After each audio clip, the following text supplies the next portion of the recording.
하나님의 말씀은 로마서 13장 1절에서 4절입니다. 각 사람은 위에 있는 권세자들에게 복종하라. 권세는 하나님으로부터 나지 않음이 없나니 모든 권세는 다 하나님께서 정하신 바라. 그러므로 권세를 거스르는 자는 하나님의 명을 거스름이니 거스르는 자들은 심판을 자취하리라.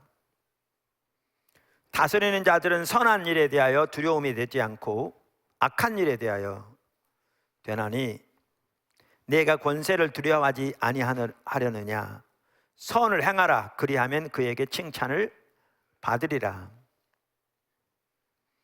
그는 하나님의 사역자가 되어 내게 선을 베푸는 자니라. 그러나 내가 악을 행하거든 두려워하라.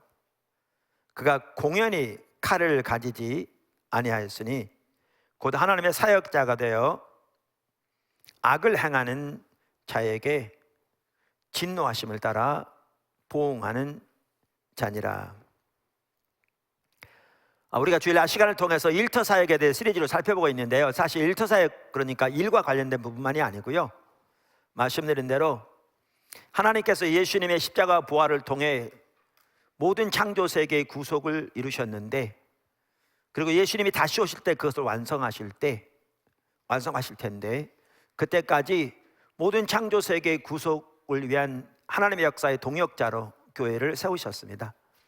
그래서 우리 모든 성도들이, 그리고 교회 전체가 그 하나님의 그 놀라운 일에 동역하는 선교적 삶을 사는 것에 대해서 우리를 지금 하나님께서 훈련하고 계십니다. 그래서 그 부분을 하나씩 배워가고 있습니다.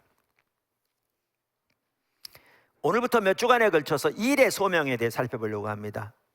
일의 소명. 그러니까 제가 이제 자주 보여드리잖아요. 세상을 향한 우리의 소명. 그러면 도표 한번 좀 보여주실래요? 세상을 향한 우리의 소명, 선교에서 예수님의 주되심이 모든 창조 세계에 실현되도록 우리 주님의 명령을 따라 우리가 주님과 함께 동역자의 삶을 사는 건데, 복음 전도, 그 다음에 가르침, 사랑의 섬김, 문화의 구속, 창조 세계의 돌봄, 이제 이 부분이 이제 주된 영역들입니다. 그 중에서 오늘부터 살펴보려고 하는 부분이 어느 부분이냐면 저 사랑의 섬김 부분입니다. 사랑의 섬김 부분입니다. 그래서 그 부분을 일의 소명이란 제목으로 몇 시간에 걸쳐 살펴보고자 합니다. 하나님 나라의 성격에 대해서 잘 보여주는 구절 중에 하나가 누가복음 4장 17절부터 21절입니다. 예수님께서 공생애를 시작하시면서 누가복음에 기록된 첫 번째 사건입니다. 실제 첫 번째 사건이 아닌데 제일 먼저 기록되어 있습니다. 왜냐하면 누가복음 전체는, 그리고 사도행전까지 이 관점에서 예수님의 사역을 풀어가고 있습니다. 자, 4장 17절. 선지자 이사야의 글을 드리거늘 책을 펴서 이렇게 기록된 데를 찾으시니 곧 주의 성령이 내게 임하였으니 이는 가난한 자에게 복음을 전하게 하시려고 내게 기름을 부으시고 나를 보내사 포로된 자에게 자유를, 눈먼 자에게 다시 보게 함을 전파하며 눌린 자를 자유롭게 하고 주의 은혜의 해를 전파하게 하려 하심이라 하였더라. 책을 덮어 그 맡은 자에게 주시고 앉으시니 회당에 있는 자들이 다 주목하여 보더라. 이에 예수께서 그들에게 말씀하시되 이 글이 오늘 너희 귀에 응하였느니라 하시니. 그러니까 요즘에 이제 그 코로나 시대고 하다 보니까 방문한 분도 많지 않고 그런데, 뭐 인터넷 통해서도 아니면 이제 다른 경로로 이렇게 포도나무교회 방문하거나 또 설교를 들으면 방향부터가 다른 거를 이렇게 보실 수 있습니다. 일반적으로 많은 경우에 설교를 어떻게 하느냐면 성도들의 필요가 뭔가 딱 파악해서, 예를 들면 경제적으로 어려운 분들이 많다 그러면 물질적으로 축복받는 비결, 이렇게 되게 설교 많이 합니다. 또 요즘 이제 코로나 시대 위로가 많이 필요하다. 그럼 이제 성경에 나와 있는 좋은 구절들을 임의로 선별적으로 골라서 이제 전하는. 그러다 보니까 요즘은 이제 어떤 얘기들도 있냐 하면, 오늘날 목회자들이 제5복음서에서 설교한다. 복음서는 4개잖아요. 그럼 제5복음서란 말은 뭐냐 하면, 창세기부터 요한계시록 있는 구절 중에 우리에게 좋은 말들, 예를 들면 처음은 미약하였으나 나중은 장대하리라, 내가 너를 복주고 복주리라, 내가 어디로 가든지 너와 함께 하리라 등등, 이렇게 창세기부터 요한계시록까지 좋은 메시지만을 모두 모아놓은, 여기에서 이제 설교하는, 그래서 제5복음서에서 설교한다, 이런 말도 합니다. 근데 우리는 전혀 다르게 합니다. 그러니까 방향부터가 다릅니다. 우리는 어떻게 하려고 하고 있느냐 하면, 하나님의 뜻이 뭔가 고민하는 거죠. 성경에 계시된 하나님의 뜻이 뭔가, 이 시대를 향한 하나님의 뜻이 뭔가, 교회를 향한 하나님의 뜻이 뭔가, 이 시대 하나님께서 어떤 일을 추구하고 계신가, 이렇게 하나님의 뜻을 알기를 추구하고, 그 하나님의 뜻을 알아 그 가운데 함께 하기를 추구하는. 그러니까 말은 안 할지 모르지만 그 바탕에 있는 기본 방향부터가 근본적으로 다릅니다. 그러니까 이제 방문하는 분들은 그런 내용을 잘 모른 채 이렇게 편하게 와서 내 마음에 와닿는, 그래서 소위 내게 은혜가 되어지는 그런 메시지를 들으려고 앉아 있는데, 뭐 일터 사역이니 뭐 선교적 삶이니 뭐 이렇게 하다 보면 자기하고는 거리가 너무 먼 것 같은, 이렇게 잘못 생각할 수 있는데, 제가 말씀드린 첫 번째 종류의 설교는 성경에 의하면 진정한 설교가 아닙니다.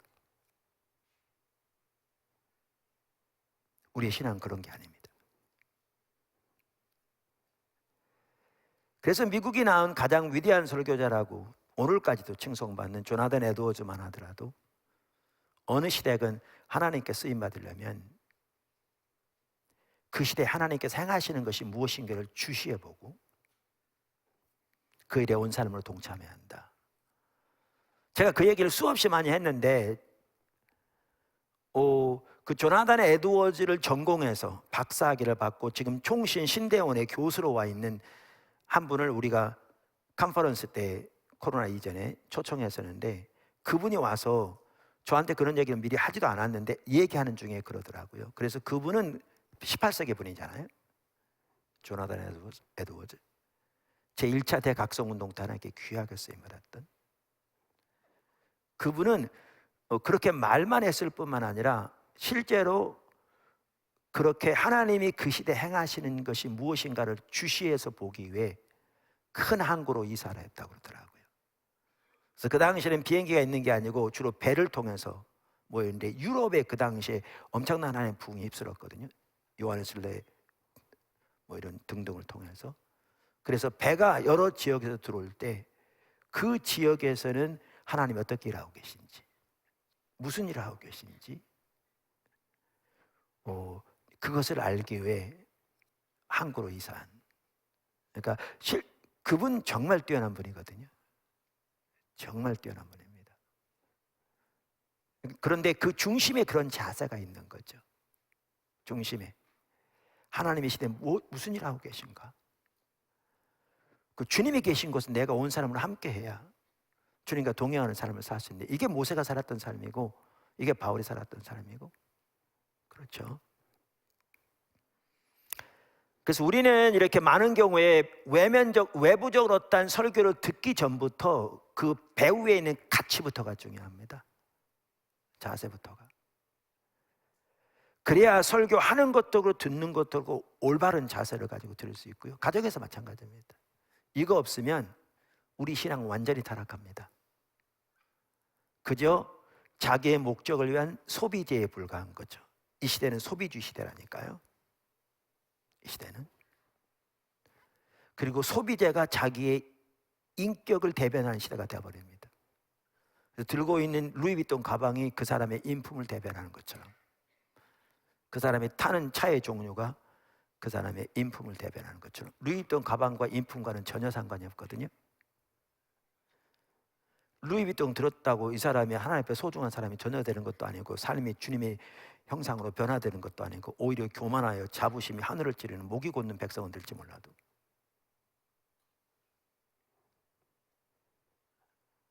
그러다 보니까 이런 사조 속에 살다 보니까 그런 올바른 이해를 갖고 있지 못하면 우리의 신앙마저도 소비지에 불과한 거죠. 내 마음이 꿀꿀할 때 위로받을 수 있는 한마디 메시지 들을 수 있는 채널 돌려가면서 자기 마음에 와닿는, 자기에게 도움이 되는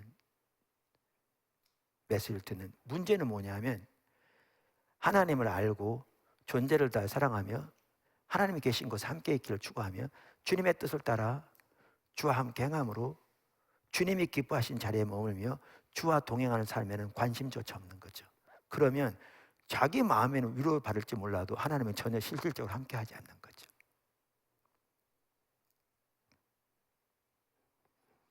이게 이 시대의 사조 중에 하나인데요, 실존주의고 이게 포스트 모더니즘으로 이렇게 옮겨오면서 간단히 한 말 같지만 그런 사조를 이렇게 하는 말인데, 제가 성탄절날 이렇게 어제죠, 집에 갈 땐가 올 땐가 오는데 라디오를 켰더니 KBS 라디오입니다. 그 앵커가 그 얘기 하더라고요.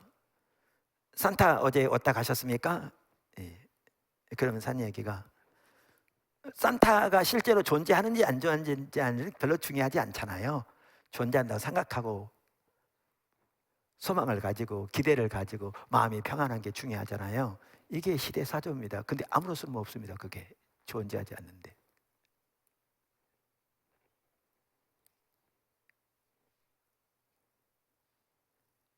속는 거죠. 그러니까 다른 사람에게 속임을 당하는 것도 억울한데 더 억울한 것은 자기 스스로 자기를 속이는 거죠. 성경에는 그런 표현이 여러 번 나오거든요.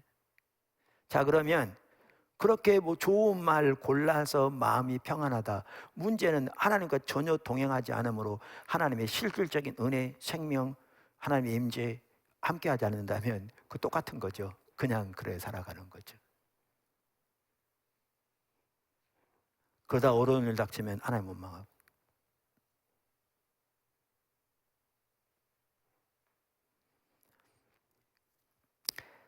그래서 우리가 설교를 들을 때에도 내용을 듣기 이전에 그 배우에 있는 어떤 자세로 듣고 어떤 가치로 듣고 어떤 방향으로 설교를 듣느냐가 매우 중요합니다. 저를 하는 것도 그렇고.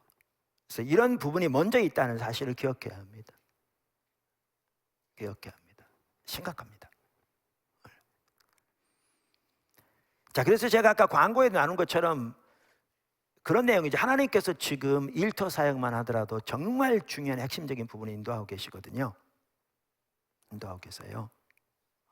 그런데 우리가 그 하나님의 길을 배우고자 하는 열망으로 제가 추천한 책도 있고 성경 살펴보고 또 제가 설교 원고도 올려서 여러분 설교를 다시 들으면서 보고 이렇게 하나님의 길을 배워가고자 열망하고 실제 삶에서 하나님의 길을 배운 대로 주님의 도움을 구하는 가운데 하나님의 길을 따라 삶을 조정해 순종하기를 추구하면서 주의 도움을 구하는, 이렇게 자라나게 된다면요, 여러분 영적으로 침체될 이유가 없습니다.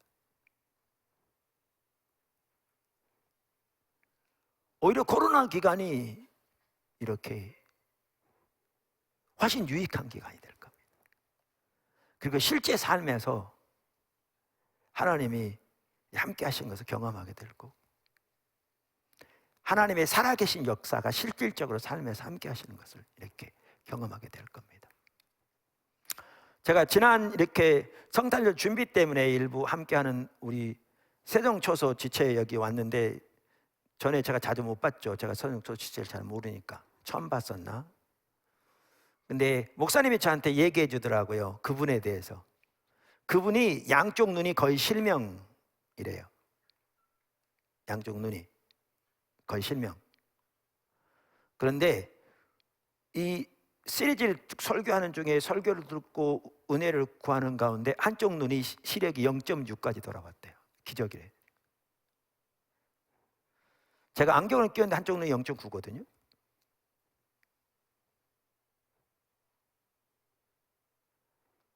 제가 그걸 보면서 그 생각했어요. 과거에 보면 이렇게 성경 통독하는데 그런 데서 많은 경우에 치유되는 경우가 뭐냐 하면, 그냥 치유를 위해 기도하는 것도 아닌데도 어떨 때는 성경 통독하면서 이렇게 하는 중에 눈 개통이 많이 치유되거든요. 그러니까 저는 이런 생각이 들더라고요. 그러니까 그렇게 하나님 말씀을 사모하고 열망하고 주님 뜻을 알아 함께 하고자 하는 열망으로 그렇게 하는 거잖아요. 그래서 우리 영적인 눈을 열어 가시는 것을, 치유해 가시는 것을 육적으로 나타내 보이시는 사인 같더라고요, 제가 보기에는. 그러면 제가 그 얘기를 들을 때 하나님이 비슷한 일을 하시는 것 같다. 우리 신앙의 핵심적인 길들을 열어가시면서 그 은혜를 붓고 계신 것은 하나의 징표일지 몰라도 작은 그러한 일들을 통해서 이렇게 나타내시는. 그래서 저는 얘기 들으면서 이제 그렇게 생각이 들면서 감사가 되더라고요. 어찌됐든 너무나 감사할 일이잖아요, 주님의 은혜.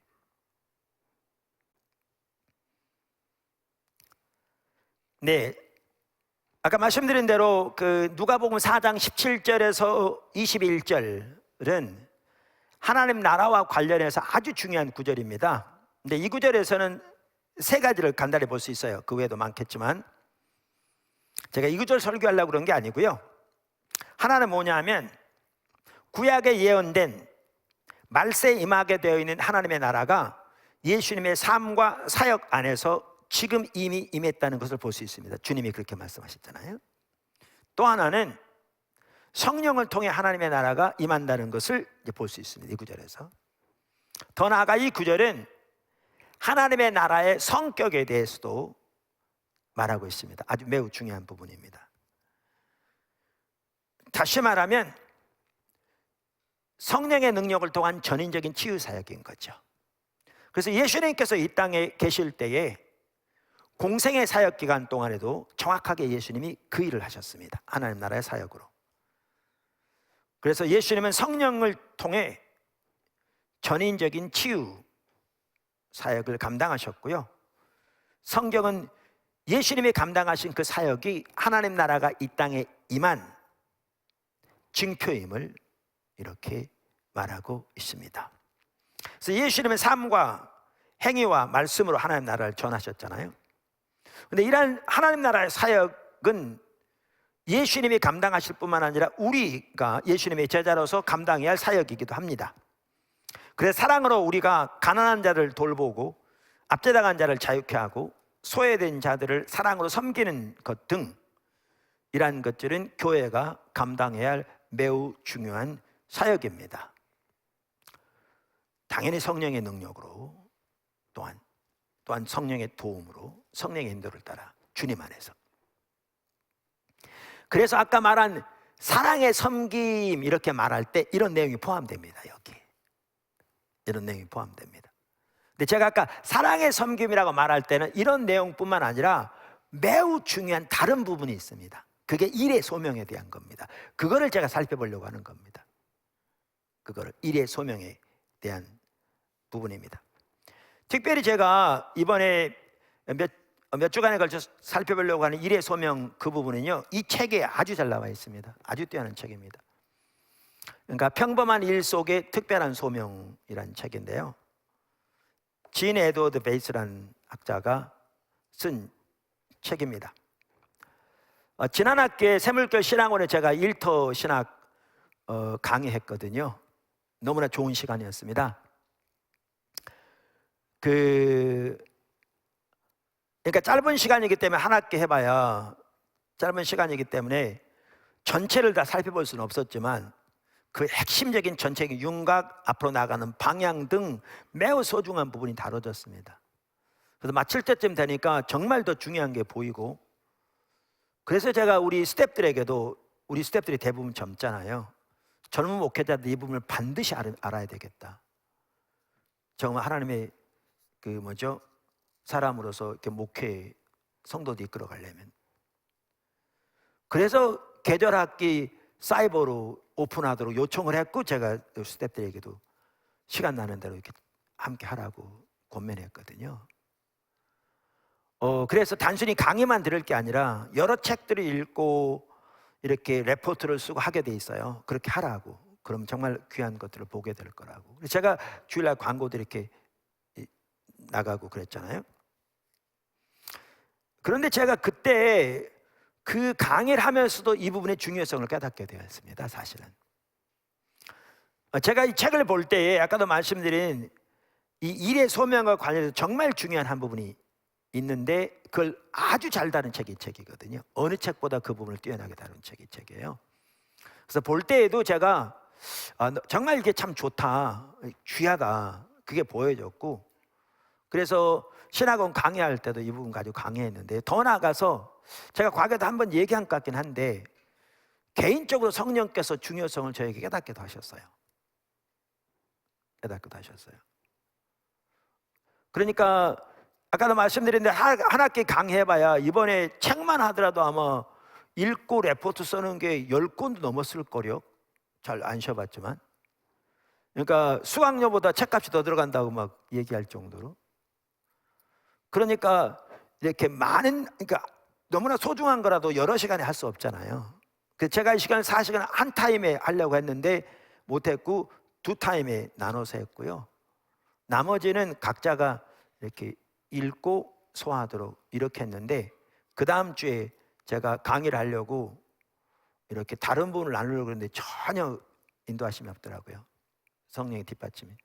그래서 제가 하나님 앞에 기도하는 중에 이 나머지 부분을 다루기 원하셨고, 그래서 그 나누면 하나님이 강력하게 하셨거든요. 그러면 저는 개인적으로 뭐야, 하나님이 이 부분을 매우 소중히 여기기를 원하시구나.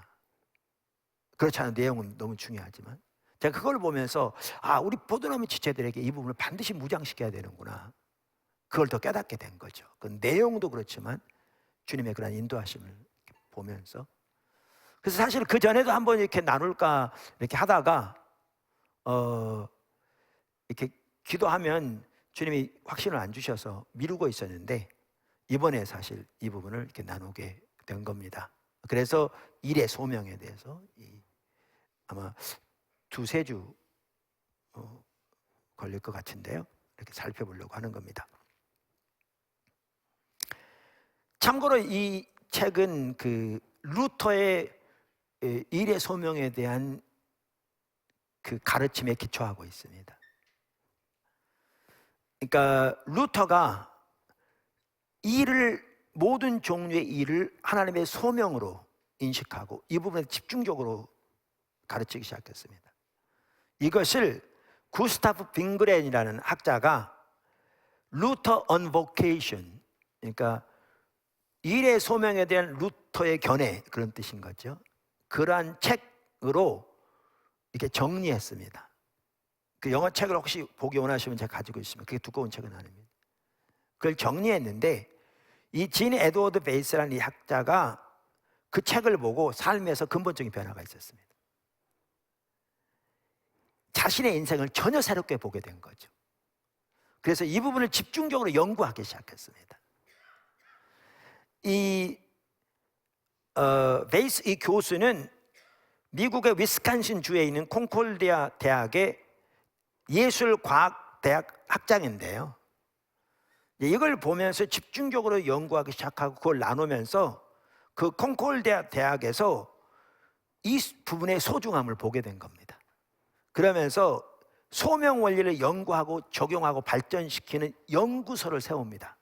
그 연구소의 이름이 크라낙이라는, 영어로 어떻게 발음하는지 모르겠으면 독일 발음식인데 크라낙이라는 연구소인데, 이 크라낙은 그 루터의 친구이면서 그 예술가였답니다. 그래서 그 이름을 따서 한 건데, 그 연구소를 세워서 이분을 그 연구소 소장으로 임명한 겁니다.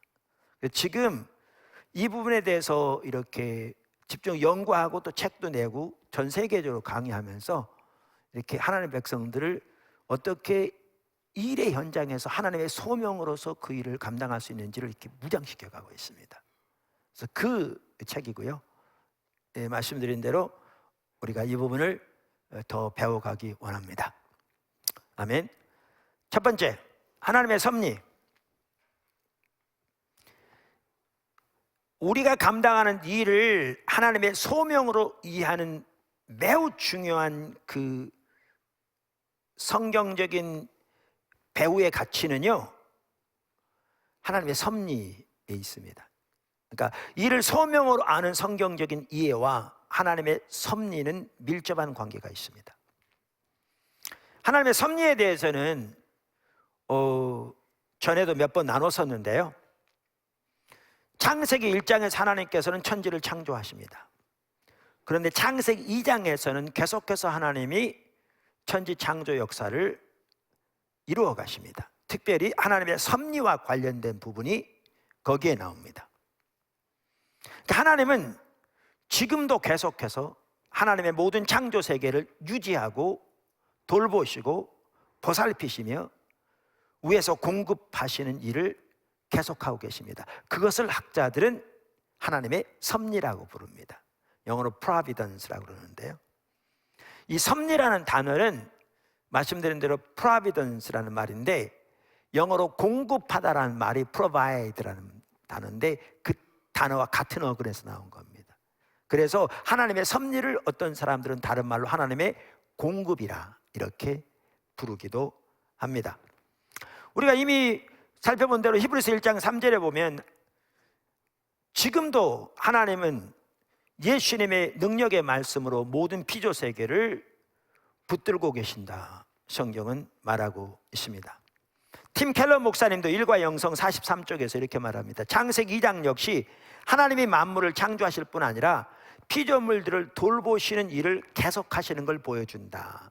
신학자들이 섭리 혹은 공급이라고 부르는 사역이다. 주님은 인류를 지으시고 스스로 공급자가 되어 돌보신다, 이렇게 말하고요, 이 베이스 박사도 섭리에 대해서 이렇게 말합니다. 하나님은 창조 세계를 초월해 계시지만 동시에 이 세상을 다스리고 계시는 분이다. 이것은 진리이다. 그러면서 이 하나님의 섭리와 관련된 성경 구절을 베이스 박사는 사도행전 17장에서 찾습니다. 즉 바울이 아테네에 가서 그 당시 철학자들에게 복음을 전한 그 구절에 찾습니다. 사도행전 17장 25절, 27절, 28절인데 제가 해당하는 부분만 읽어보겠습니다. 이는 만민에게 생명과 호흡과 만물을 친히 주시는 이심이라. 하나님이 그런 분이라는 거죠. 27절, 그는 우리 각 사람에게서 멀리 계시지 아니하시니라. 28절, 우리가 그를 힘입어 살며 기동하며 존재하느니라.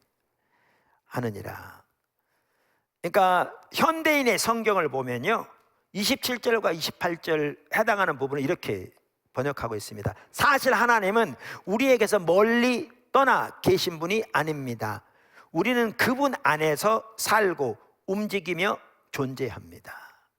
그래서 이와 같이 하나님께서 여전히 하나님의 능력으로 하나님의 천지 창조 세계를 보살피고 유지하고 지키시고 필요를 공급하시고 인도하시는 이 전체적인 하나님의 역사를 하나님의 섭리라 이렇게 부릅니다. 그러면서 진 에드워드 박사는 이렇게 얘기합니다. 진 에드워드 베이스죠. 예전에는 기독교인들이 하나님의 섭리라는 개념을 당연히 받아들였다. 공급하다, provide 라는 말에서 나온 섭리라는 개념은 그저 하나님께서 결정권자라서 통제만이 아니라 이 세상 만물을 하나님이 직접 보살피고 계시다는 것이다. 오늘날도.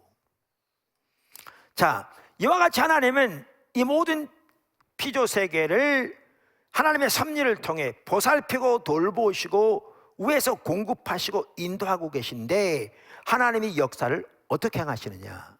사람을 통해서 행하십니다. 사람을 통해서.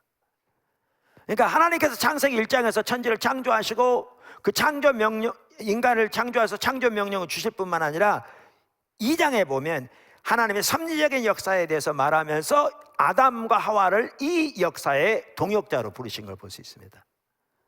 그래서 하나님께서 오늘날도 모든 피조세계 가운데 이 하나님의 섭리의 역사를 이루시되, 공급하시는 역사를 이루시되 누구를 통해서 행하시는가?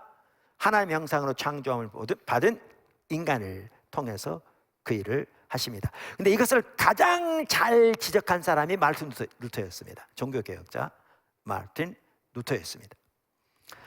그래서 전에도 보았지만, 예를 들면 시편 127편의 1절에 보면 이렇게 말하죠. 여호와께서 집을 세우지 아니하시면 세우는 자의 수고 헛되며. 여기 보면 누가 집을 세운다고 되어 있습니까? 여호와께서. 그런데 하나님이 그럼 어떻게 집을 세우냐는 거죠. 하나님이 어떻게 집을 세우세요? 루터는 그걸 이렇게 표현했죠. 하나님은 집을 세우는 사람들을 통해서 집을 세우신다. 그러니까 하나님이 집을 세우시는데 사람을 통해서 세우신다는 거죠. 사람을 통해서. 예를 들면 우리가 주기도문 할 때 예수님께서 일용할 양식을 구하라고 이렇게 우리에게 말씀하셨잖아요. 뿐만 아니라 시편 111편 5절에 보면 여호와께서 자기를 경외하는 자에게 양식을 주신다고 되어 있고, 136편 2절에 보면 모든 육체에게 먹을 것을 주신다고 되어 있는데, 그럼 하나님께서 어떻게 모든 육체에게 먹을 것을 주시느냐는 거죠. 우리에게 일용할 양식을 주시냐는 거죠. 똑같습니다. 그러니까 광야에서 만나를 주셔서 이스라엘 백성들에게 먹을 걸 주신 것처럼 그러한 특별한 일도 하시지만, 이런 경우는 오히려 예외적인 경우이고, 보편적으로는 하나님께서 우리에게 양식을 공급하시되 어떻게 공급하시느냐? 사람을 통해서 하시는 거죠. 사람을 통해서. 그래서 하나님은 씨앗을 심고 수확을 거두는 농부를 통해서, 예를 들면 루터 시대로 말하자면 밀가루를 빵으로 만드는 제빵사를 통해서, 그리고 음식을 준비하는 사람들을 통해서 그 일을 하신다는 거죠. 그러다 보니까 그 하나하나의 일들이 하나님의 섭리의 역사를 이루시는, 하나님의 통해서 역사하시는 소명이라는 거죠. 이 하나하나가. 다시 말하면, 그래서 소명이란 말은 이따가 vocation은 말인데, 제가 이거를 일의 소명이라고 이렇게 표현한 겁니다. 하나하나가 일의 소명이라는 것이죠. 몇 번 나눴습니다만은 이걸 가장 잘 이렇게 설득력 있게 쓴 게 루터가 이런 말을 했죠. 하나님은 아담을 빚으실 때 흙으로 빚으셔서 새 코에 생기를 불어넣으셨잖아요. 하나님 하셨습니다. 얼마나 이렇게 하실 수 있죠. 그래서 이렇게 해서 이 지구를 채울 수 있습니다. 근데 하나님은 그렇게 하지 않으셨다는 거죠. 그럼 어떻게 하셨는가? 하나님은 그 대신에 남편들과 아내들, 아버지들과 어머니들의 vocation, 일의 소명을 통해서 새 생명을 창조하기로 선택하셨다는 겁니다. 이와 같이 하나님께서 하나님의 섭리를 통해 이 우주를 유지하시고 인도에 가시며 보호하시고 공급하시되, 각 사람을 통한 일의 소명을 통해서 이 일을 하시기로 선택하셨다. 여기에 일의 소명이 나오는 겁니다. 여기에 일의 소명이 나온 겁니다.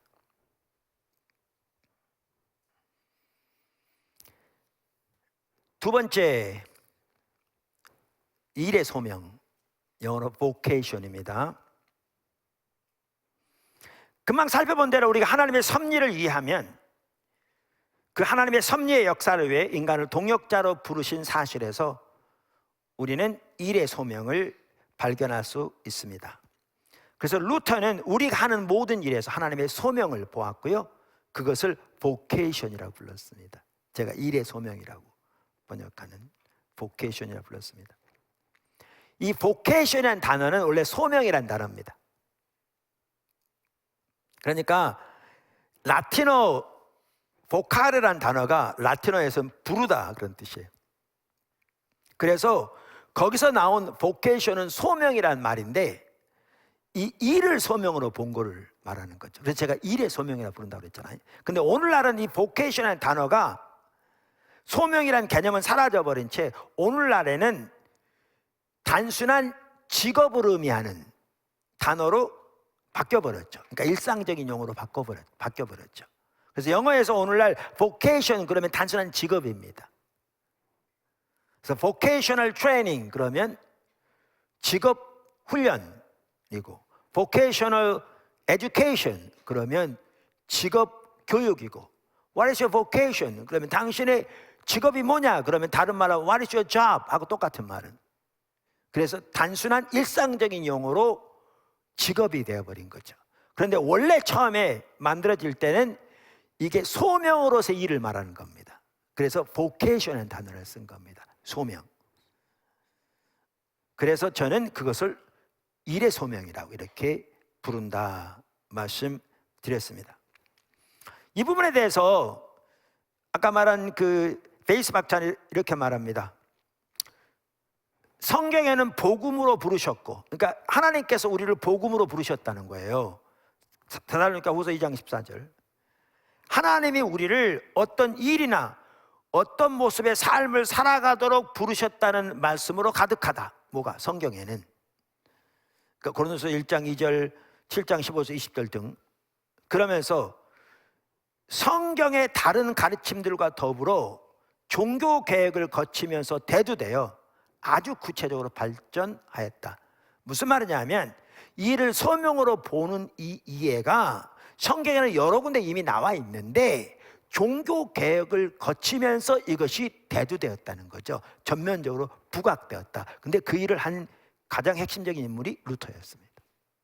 켈빈도 마찬가지였지만 루터였습니다. 중세 시대에는요, 그 이전에 중세 교회에서는, 중세 시대에는 소명 또는 부르심, 그 말은 교회 사역에 전념하는 일만을 의미하는 것으로 받아들여졌습니다. 중세 시대에는. 그래서 누가 소명을 받았다 하나님께로부터 그렇게 말하면 그것은 사제나 수도사 혹은 수녀가 되라는 소명을 하나님께로 받았다는 걸 의미했습니다. 중세 시대에는. 농부나 요리사가 되거나 군인이 되는 일과 같은 보통의 직업들은, 심지어 왕도 거기에 포함됐습니다. 왕도 보통의 직업에 포함됐습니다. 이러한 보통의 직업들은 필요하긴 하지만 세속적인 것이라고 여겼습니다. 중세 시대에는. 그래서 그런 사람들도 구원은 받을 수 있지만 그들의 삶은 소위 세상이라는 진흙탕 속에 빠져 사는 것으로 이해가 된 거죠. 것으로 이해가 된 거죠. 그래서 하나님을 온전히 섬기고 진정한 신앙생활을 하려면 전적으로 헌신해서 성직자가 되어야 한다고 그들은 여긴 겁니다. 그리고 그렇게 성직자로서 부르심을 받은 것을 그들은 소명이라고 불렀습니다. 소명이라고 이해했습니다. 그러다 보니까 결혼만 하더라도, 오늘날의 가톨릭에서 결혼 미사를 하듯이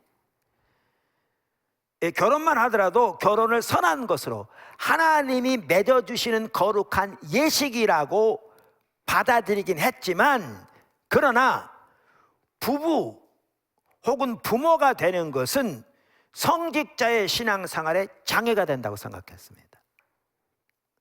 그래서 그 당시 소명을 받는다는 것은 여러 다른 의미도 있지만 무엇보다 독신 생활을 하려는 의지와 금욕 생활을 할 수 있는, 성적인 면에서 금욕 생활을 할 수 있는 능력을 말하는 것으로 이해되었습니다. 그래서 가톨릭에서는 오늘날까지도 신부들은 결혼하지 않습니다. 오늘날까지도. 이게 중세시대에 가지고 있었던 이해입니다. 중세시대. 그런데 오늘날에도 이런 이해를 가지고 있는 사람들이 적지 않습니다. 심각한 거죠. 가톨릭에서는 더 그런데 이것은 가톨릭만의 문제만은 아닙니다. 문제만은 아닙니다. 이러한 이해는 토마스 아퀴나스의 이중 구조에 기인한 것 같습니다. 제가 보기에. 그러니까 중세 시대에 큰 두 인물이 있었습니다. 그 전반기는 성 어거스틴, 우리가 말하는 영향력이 컸고요. 그 다음에 그 후반부, 특별히 13세기부터쯤은 그 토마스 아퀴나스의 영향이 컸습니다. 13세기 들어오면서 여러 헬라 고전 철학자들의 이 책들이 라틴어로 번역되기 시작했습니다. 그러면서 아리스토텔레스의 저작들이 이제 소개되기 시작한 겁니다. 그러면서 기독교 자체에 심각한 도전을 제기했습니다. 왜냐하면 철학뿐 아니라 윤리학, 미학, 과학, 정치학 등 여러 영역에서 그 아리스토텔레스의 철학은 그 여러 영역에서 포괄적인 이방적 체계였기 때문에 하나님을 배제한. 그래서 아리스토텔레스의 철학에서 명백한 비성경적인 요소는 제거해 버리되 나머지는 기독교와 양립 가능한 방식으로 이것을 조화를 이루려고 시도했던 사람이 누구냐? 토마스 아퀴나스였습니다. 그러니까 좋은 의미를 했습니다. 이런 이방 사조로에서 세계적으로 영향을 너무나 심하게 끼치니까 사람들이 그 체계를 받아들이니까 여기서 심각하게 비기독교적인 것을 제하되 우리의 신앙과 조화를 이루어서 사람들이 이 시대에 가지고 있는 사조를 가지고 있는 사람들이 신앙생활을 유지할 수 있도록 좋은 의도로 시도한 겁니다. 의도는 토마스 아퀴나스가. 그리고 그의 그 시도는 중세 교회 후반부에 막강한 영향을 미쳤습니다. 사실 오늘날도 캐톨릭 교회에는 그 기초가 토마스 아퀴나스에 있습니다. 오늘날까지도 캐톨릭에서는 그 윤리가. 그런데 토마스 아퀴나스의 일을 이렇게 그 한 일을 간단하게 이렇게 도표로 표시하면 서양 철학 이야기라는 책에 보면 잘 정리되어 있는데 이렇게 표시하고 있습니다. 한번 보여드리겠습니다. 예, 두 층으로 나눈 겁니다. 이게 약 2층 구조로 만든 겁니다. 위층과 아래층. 그러니까 위층은 하나님이 계신 곳이죠. 하나님이 계신. 그래서 그 하나님과의 교제는 은혜를 통해서 이 하나님께 나가고요. 하나님의 계시, 하나님의 계시인 말씀을 토대로 하나님과 동행하는 삶이 가능하고요. 여기서 우리 신앙이 있는 거죠. 근데 여기에는 그 전까지 내려오던 어거스틴의 신학이 이제 여기 기초하고 있고요. 문제는 아래층, 이 자연 세계, 우리가 속해 있는 소위 말하는 이 세속적인 세계는 아래층으로 두고 거기는 자연, 이성, 자연법, 이 다스리는 세계로 이렇게 둘을 나눈 겁니다. 그래서 아리스토텔레스의 철학이 이걸 지배하게 되었죠. 다 자세히 몰라도 됩니다. 제가 나누고자 하는 부분만 보시면 되고요. 언젠가 이런 부분을 또 나눌 때도 있겠죠. 여기에 자연이란 말은 낸시 피어스는 이 부분에 대해서 이렇게 얘기합니다. 완전한 진리에서 여기에 그 자연이란 부분은 오늘날 그 말하는 그러한 자연을 말하는 게 아니고 아리스토텔레스 철학에서 말하는 그 자연을 말한다는 거죠. 자연을 말한다는 거죠. 그러니까 그 아리스토텔레스는 이 자연 세계 안에 모든 물질의 본질이 들어있다고 믿었거든요. 모든 물질의 본질이 들어있다고 믿었고 그것을 이성으로 발견할 수 있다고 주장한 것입니다. 그래서 그 안에 그 모든 자연세계의 목표도 목적도 혹은 목적론도 다 이 물질 안에 자연세계 안에 내재되어 있어서 그것을 이성으로 발견할 수 있다고 본 거죠. 문제는 뭐냐면 하나님 없이도 다 가능하다는 겁니다. 하나님 없이도. 그래서 이렇게 주장했는데 문제는 이렇게 믿는 것과 그런데 이 자연세계를 올바로 알 수 있으려면 하나님의 은혜가 필요하고 특별히 하나님 나라에 들어가려면 말씀드린 대로 하나님의 계시를 통해 하나님과 관계에서 신앙을 가짐으로 그렇게 하나님 나라에 들어갈 수 있다 이렇게 가르쳤는데 문제는 상층부 하층부를 나누는 데 문제가 있는 겁니다. 나중에 어떻게 들었냐면 상층부만 딱 제거해 버리니까 하층부만 나눈 겁니다. 이게 자연주의 철학입니다. 하나님은 전혀 존재하지 않는. 우주가 전체인, 우리의 이성을 통해서 우주 속에 있는 모든 본질을 다 발견할 수 있는 이런 씨앗이 심겨진 거죠. 근데 아까 말씀드린 대로 소명만 하더라도 이러한 이해에 기초한 거죠. 그러니까 하나님을 온전히 믿는 기도나 그 다음에 성경 공부를 통해서 그 일에만 온전히 헌신된 것은 상층부에 속한 고귀한 하나님과 관련된 것이고, 아래층 자연세계와 관련된 것은 심지어 왕이라도 세속적인 것이고 등급이 낮은 이런 이해를 갖게 되었던 상황인 거죠. 그래서 소명만 하더라도 아까 말씀드린 그렇게 이해가 되어지는, 그러니까 결혼만 하더라도 하나님이 세우신 거라고 받아들이긴 하지만 이 이해가 그 바탕에 있다 보니까 말씀드린 대로 그렇게 이해하는 결론을 가져왔습니다. 자, 이 상황에서 이제 종교개혁자들이 들고 나온 거죠. 종교개혁자들이. 그래서 종교개혁자들은 여러 가지 중세교회의 잘못된 점들을 강력하게 지적하며 바꿔가기 시작했는데, 소명에 대한 부분도 마찬가지였습니다. 그러면서 베이스 박사는 그 부분에 대해서 이렇게 얘기합니다.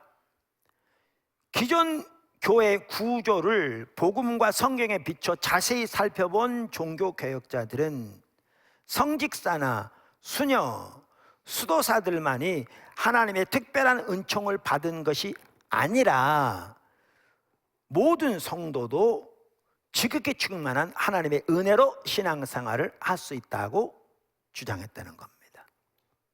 할렐루야. 그러니까 소명만 하더라도 이런 거죠. 종교개혁자들은 당연히 성직이 하나의 소명으로서 그 나름대로의 의무와 권위, 축복을 받은 하나님의 부르심이라고 가르쳤습니다. 당연히. 그런데 이 성직만이 아니라 동시에 성도가 가지고 있는 직업도 그 각자 성직 못지않게 거룩한 의무와 권위와 축복을 받은 하나님의 부르심이라고 주장한 거죠. 그 구조를 깨뜨린 거죠. 그러면서 성도들이 모두가 다 하나같이 성직자나 사역자가 돼야 되는 것은 아닌 거죠. 아닌 거죠. 그리고 하나님 앞에 온전해지기 위해 반드시 성직자가 돼야 되는 것은 더욱더 아닌 거죠. 더욱더 아닌 거죠. 그러면서 이 모든 성도들의 일에서, 모든 종류의 직업에서 성직자 못지않은 하나님의 소중한 소명을 발견하게 된 겁니다. 그리고 그것을 강력하게 외치게 된 겁니다. 이해하시죠? 그러면서 이 베이스 박사가 참 잘 지적했는데요, 그는 이렇게 말했습니다. 만민제사장설은, 그러니까 종교교육의 핵심적인 그 가치 중에 하나가 만민제사장설이잖아요. 우리 모두가 다 제사장이라는 거죠. 성경은 명확하게 그걸 말하고 있습니다. 그러면서 이렇게 말합니다. 만민제사장설은 모든 사람을 사역자로 만든 게 아니라 모든 일을 신성한 부르심으로 바꾸어 놓은 것이다. 아주 잘 표현했죠. 그러니까 만민제사장설은 모든 사람을 성직자로, 그렇게 표현한 것이 낫겠죠. 성직자로 만든 것이 아니라 모든 일을 신성한 부르심으로 바꾸어 놓은 것이다. 그러니까 결혼만 하더라도 아까 말씀드린 대로 종교개혁자들은 그러한 중세시대 이해에서 이걸 성경을 연구한 후에 그걸 반발하면서, 종교개혁자들은 성경을 연구한 후 결혼은 하나님께서 정하신 것이며 수도나 은둔 생활을 하는 것보다 못한 것으로 치부되던 가정이야말로 오히려 가장 중요한 사역지라고 주장하게 된 거죠. 그래서 아버지와 어머니는 자녀들에게 물질적인 필요를 충족시켜 줄 뿐만 아니라 신앙으로 그들을 양육하는 제사장인 것을 강조하기 시작한 거죠. 그러니까 이해가 바꿔지기 시작한 거죠. 그렇게 되다 보니까 종교개혁과 더불어 사회 전체에 커다란 변혁이 일어납니다. 사회 전체. 그리고 아까 말씀드린 그 진 에드워드 베이스 박사는 이걸 참 잘 정리했더라고요. 그리고 그렇게 변혁이 일어날 때 중요한 역할을 했던 것 중에 하나가 만민제사장설이었고요. 그 중에 하나가 소명에 대한 올바른 이해였습니다. 그분이 참 잘 정리했고, 이 방면의 전문가다 보니까 제가 한번 쭉 읽어보고 있습니다. 그분이 말한 말들을 여기저기 발췌한 것들을. 종교개혁과 더불어 커다란 사회적 변혁이 일어났다. 모든 계층과 신분의 교육의 기회가 확대된 것이다. 이는 그리스도인 누구나 하나님의 말씀을 읽을 수 있어야 한다는 만민 제사장설의 믿음에서 영향을 받은 것이다. 즉 그리스도인은 모두 읽는 법을 배우지 않을 수 없다는 뜻이었다. 예전에는 부유층 지배계층만이 글을 읽는 교육을 받을 수 있었다.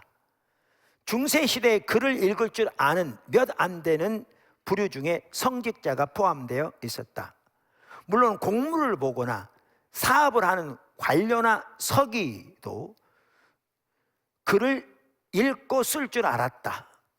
성도들은 교회나 관련 시설에서 글을 배울 수 있었고, 이를 맡은 사람은 하위 성직자였다. 그들을 가르치는 사람은.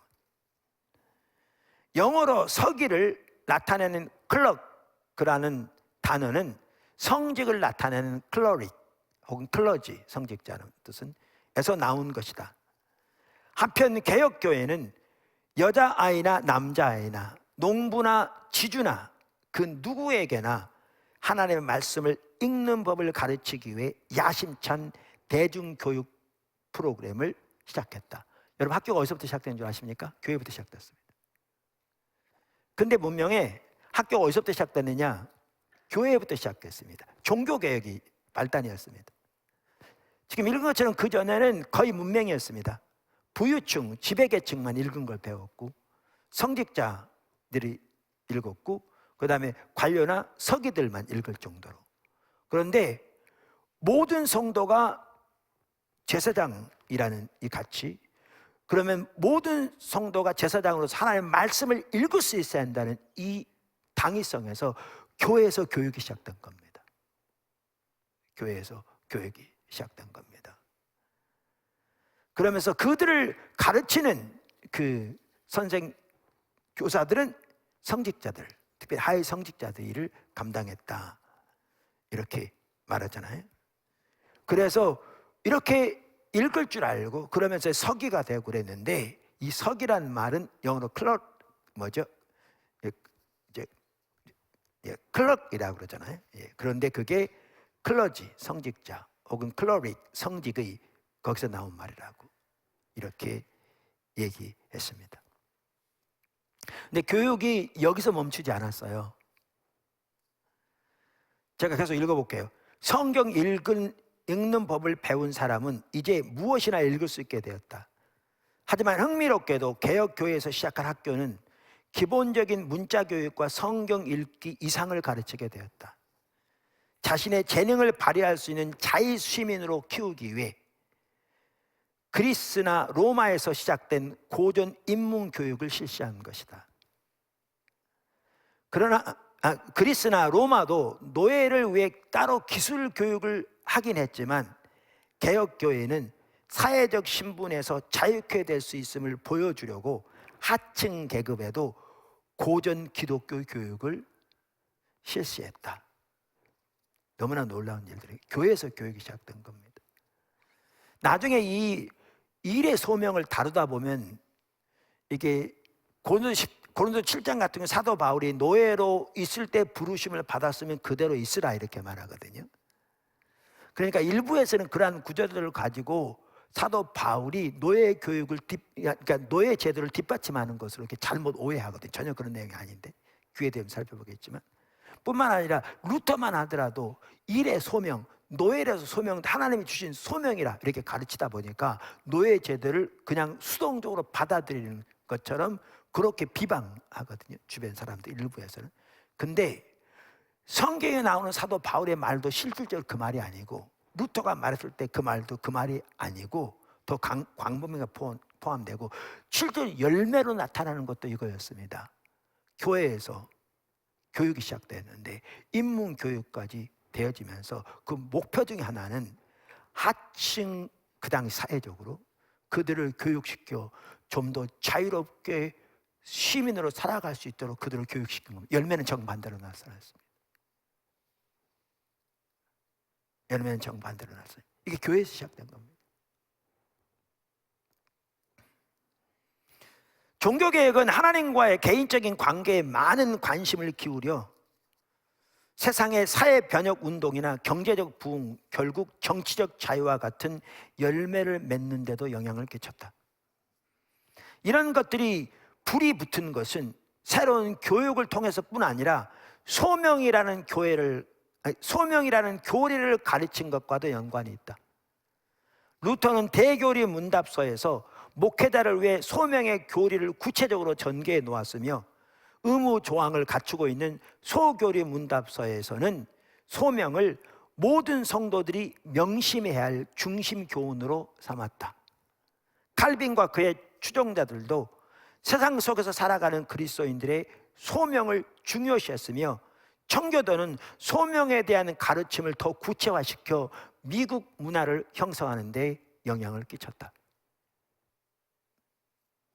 결국 종교개혁은 개신교 직업윤리를 탄생시켰는데, 이는 일부 사회과학자들이 우스꽝스럽게 주장하는 세속적인 성공으로 인정받을 수 있다는 엉뚱한 압박감에서 나온 것이 아니다, 그렇게 이제 비방하는데 전역이 아니다.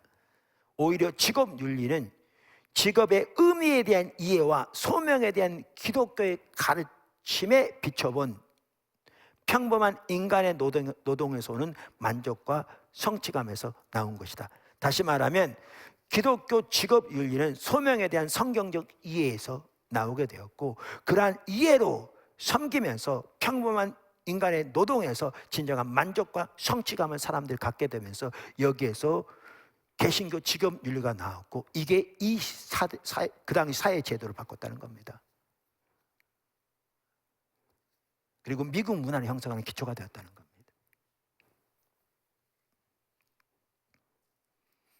종교개혁 시대의 개혁 교회가 사회 제도뿐 아니라 미술, 문학, 음악 등 전 문화에 걸쳐 유쾌하고 풍성한 영향을 끼칠 수 있었다는 사실은 소명에 대한 가르침이 등장한 것과 무관하지 않다. 사실 이와 같이 교육은 교회에서 시작됐습니다.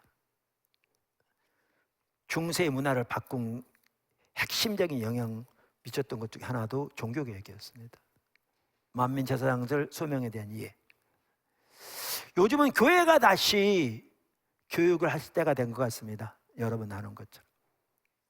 우리나라 초기에 기독교가 들어올 때 교회에서 교육이 시작됐습니다. 왜냐하면 문명이 너무나 팽배했기 때문에. 근데 지금 문명이 팽배한 게 아니라 이 시대의 사조가 너무나 세속적이 되어버려서 교회에서 다시 하나님의 중심적인 가치와 세계관과 사조로 무장시켜 이 세대를 올바로 분별할 뿐만 아니라 거기에서 기독교인으로서 빛을 발하며 문화를 구속시키는 일을 감당하려면 교회에서 교육이 절실하게 필요한 때가 되어버렸습니다. 그래서 지금 새물교 기도학교도 그렇고 앞으로 새물교 대학을 위해서도 이 부분이 얼마나 절실하게 필요한가, 이러한 우리는 그것을 이렇게 지금 직면하고 있습니다. 목도하고 있습니다. 정말 기도할 일들입니다. 자, 이렇게 되면서 아까도 말씀드린 대로 이 일 하나하나가 어떻게 이제 하나님이 부르신, 그리고 하나님의 이 행해 가시는 이 놀라운 섭리의 역사를 위한 하나님의 도구로서 소명인가 라는 것이 드러나게 된 겁니다. 부각되게 된 겁니다. 그러면서 그 결과로 문화 자체, 사회 자체가 큰 변혁도 가져오게 된 겁니다. 그것을 저는 일의 소명이라 부른다, 이렇게 말씀드렸습니다. 심지어 마르틴 루터는 이 일의 소명을 하나님의 가면이라고도 불렀습니다. 하나님의 가면.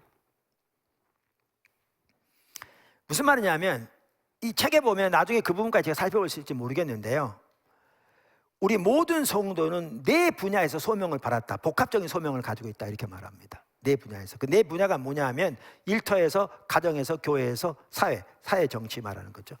국민으로서, 시민으로서 말하는 겁니다. 네 영역이 뭐라고요? 가정에서, 일터에서, 가정에서, 교회에서, 사회에서, 시민으로서, 그 말이죠. 이 네 영역에서 우리는 다 소명을 가지고 있다. 하나님도 받은 소명, 복합적으로. 그러면서 루터는 모든 성도가 이 네 영역에서 소명을 받았는데 하나님이 각 영역에 숨어 계신다는 겁니다. 숨어 계셔서 우리가 일의 소명을 감당함으로 거기에 숨어 계신 하나님을 만날 뿐만 아니라 숨어 계신 하나님을 우리의 일의 소명을 통해서 사람들에게 나타내게 된다, 이렇게 말합니다. 그래서 일의 소명을 하나님의 가면이라, 이렇게 뒤에 숨어 있는 가면이라 이렇게 표현하기도 합니다. 제가 베이스 박사의 말을 읽어보겠습니다. 하나님이 숨어 계신다고 말하는 것은 술래잡기를 하는 한 어린아이가 방 안에 어딘가에 숨어 있을 때 보이지는 않지만 그곳에 어딘가 있다고 말하는 것과 같다. 우리 인생의 대부분을 이렇게 번역이 이렇게 되어 있는데 빼앗기는, 그러니까 혹은 이렇게 소비하는, 이렇게 하는 게 좋겠죠. 우리 인생의 대부분을 소비하는 세상적인 일을, 소위 출근하고 아이들과 축구 연습을 하고 가게에서 물건을 구입하고 주방에서 음식을 차리고 집안을 치우고 교회에 가는 등 이러한 일들은 하나님이 그러한 일들과 관련시키기 위해 숨어있는 장소이다. 그러한 곳 하나님이 숨어있다는 거죠. 많은 사람은 신비로운 경험이나 놀라운 기적이나 그들이 하는 비범한 행동을 통해서 하나님을 찾는다. 그것도 중요합니다. 그것에 비해 소명, 그러니까 일의 소명 안에서 그분을 찾는다는 것은 정말로 하나님을 이 세상으로 오시게, 그 일의 현장에서, 숨어 계신 현장에서, 아까 말한 일상일에서 오시게 우리가 실제로 그분과 가까이 지내고 있는 것을 보여드리며 날마다 삶을 변화시키는 것과 같다. 그러니까 우리가 일상적으로 아까 말한 소비하는 많은 일들, 출근하는 거, 아이들과 축구 연습을 하고 가게에서 물건을 구입하고 주방에서 음식을 차리고 집안을 치우고 교회 가고 오고 하는 이 모든 일 가운데 하나님이 숨어 계시다는 거죠.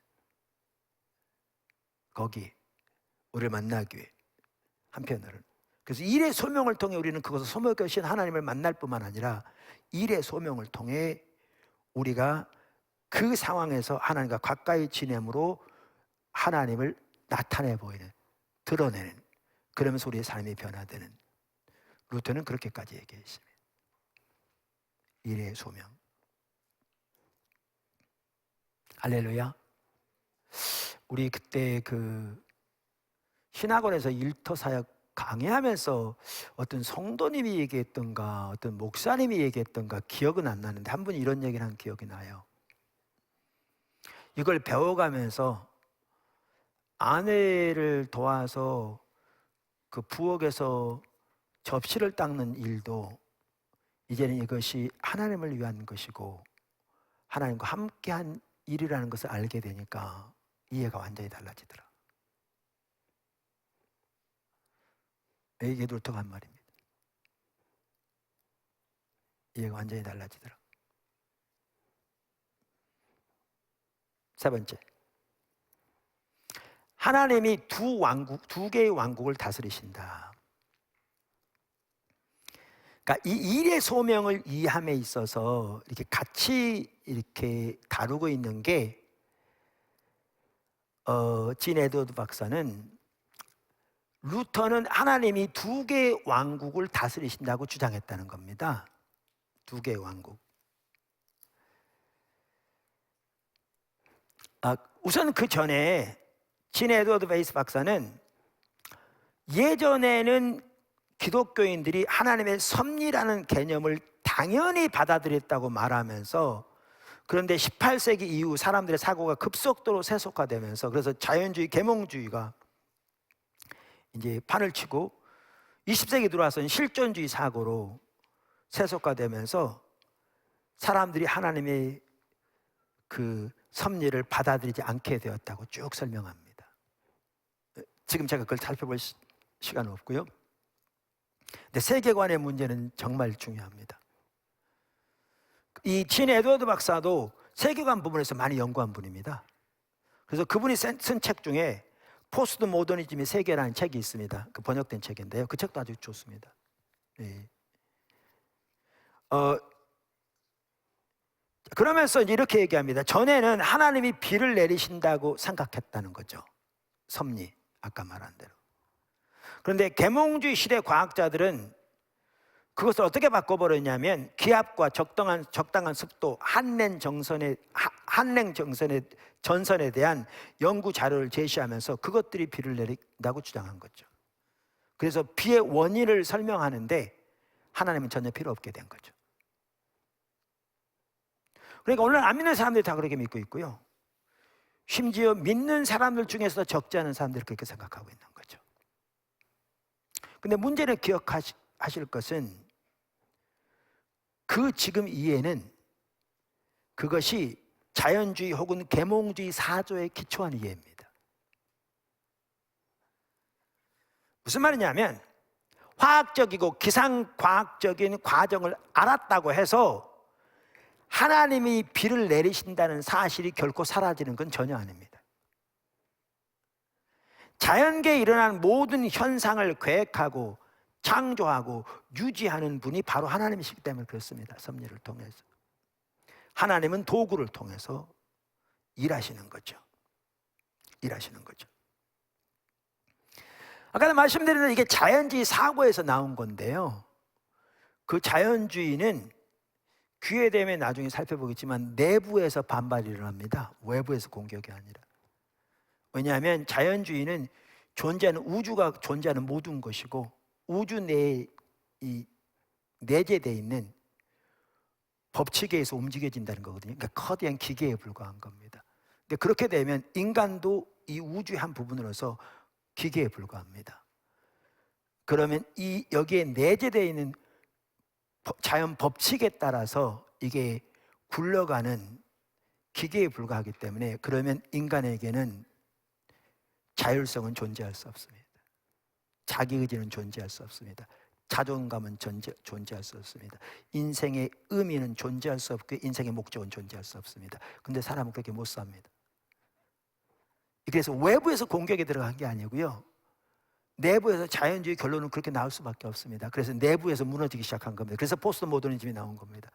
그 실존주의가 뭐냐 하면 인생의 목적을 전혀 찾을 수 없으니까 자기 스스로 목적을 선택하려고 노력한 겁니다. 그래서 선택이 신이 된 겁니다. 선택이. 그래서 아까 말한 대로 그게 맞는 얘기 같지만 틀린 얘기입니다. 그 사고는 자연주의 사고에서 나온 겁니다. 맞는 얘기 같지만. 그리고 그렇게 과학적으로 이게 비가 오는 걸 설명한다고 해서 그 배후에 하나님의 역사가 배제되는 게 전혀 아닙니다. 그래서 믿는 사람들이 세계관이 그만큼 중요합니다. 그래서 이기스 목사님도 특별히 다음 세대를 교육하는 독도로 그 세계관에 대해 책을 많이 보았더라고요. 제가 여러 번 소개했는데 5권 책만 보면 세계관에 대해 기본적인 거 다 이해할 수 있습니다. 제가 소개한 책들입니다. 제임스 아이어의 기독교 세계관과 현대 사상 세계관의 어떤 그 고전적인 책이고요, 낸시 피어스의 완전한 진리, 아까 말한 제임스 아이어의 그 기독교 세계관과 현대 사상을 먼저 보시면, 필요하면 몇 번이라도 보시면 완전한 진리를 쉽게 이해할 수 있고요, 완전한 진리와 함께 쌍둥이 책이 있습니다. 찰스 콜슨과 낸시 피어스가 공저한 그리스도인 이제 어떻게 살 것인가, 그게 더 오히려 쉽기도 하고요, 쌍둥이 책입니다. 더 나아가서 지난번에 말씀드린 크레이그 바톨로뮤하고 마이클 고인 박사가, 그 두 사람은 쉽게 설명해서 전체적인 계략을 다룬 책인데, 성경은 드라마다라는 책과 세계관의 이야기다라는 두 책을 보시면, 이 5권 보시면요, 이런 기독교 세계관 전체적인 걸 볼 수 있습니다. 무장돼야 합니다. 왜요? 아까 말씀드린 대로 들으니까 그럴 것 같은데 실제 저는 틀린 얘기인데, 그리고 그렇게 주장하는 세계관은 무너지고 있는데 그 내부에서 안 맞으니까.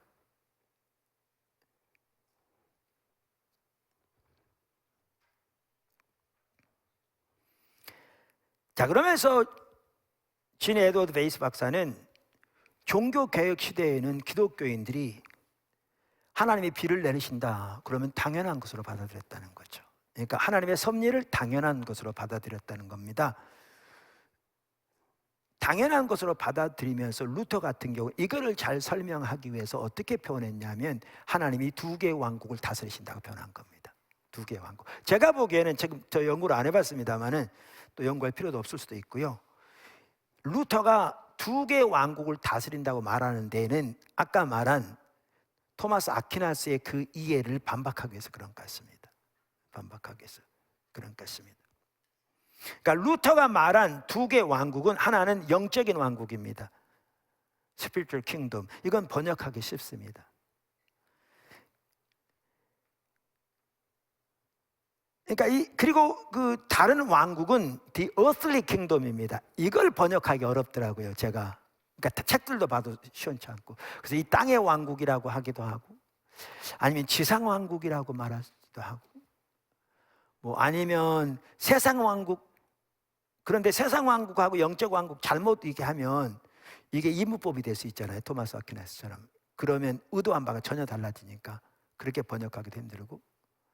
근데 어찌됐든 간에 두 개의 왕국, 제가 설명을 하기 시작하겠습니다. 왕국인데 영적인 왕국과 혹은 지상 왕국 혹은 땅의 왕국이라고 표현하든지 둘로 나눴습니다. 근데 하나님이 둘 다를 다스린다는 겁니다. 제가 설명을 하면 하나님은 영적인 왕국을 다스린다는 거죠.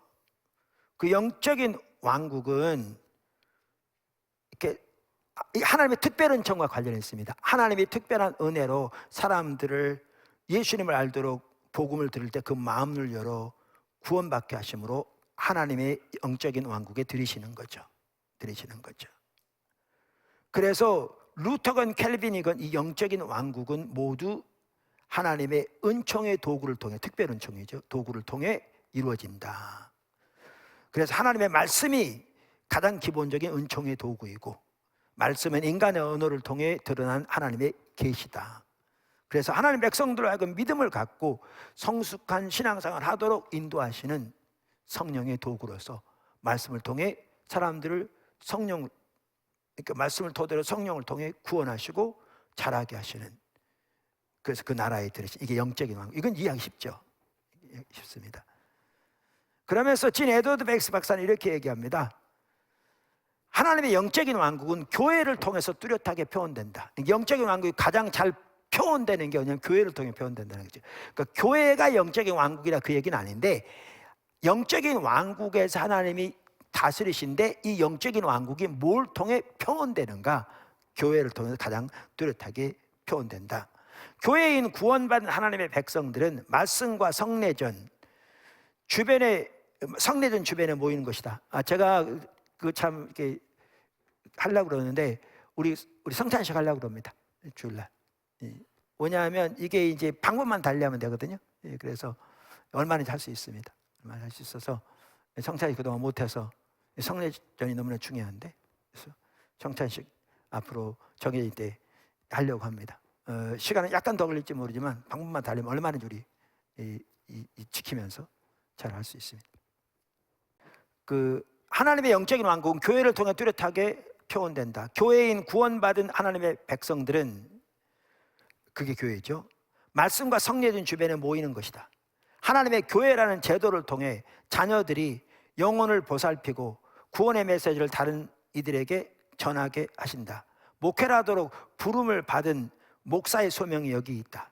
목사가 하나님의 말씀을 가르치고 복음을 선포하고 침례를 주고 성찬식을 침례할 때 실제로 가르치고 복음을 전하고 침례를 주고 예식을 주관하신 분은 그리스도라는 의미가 있다.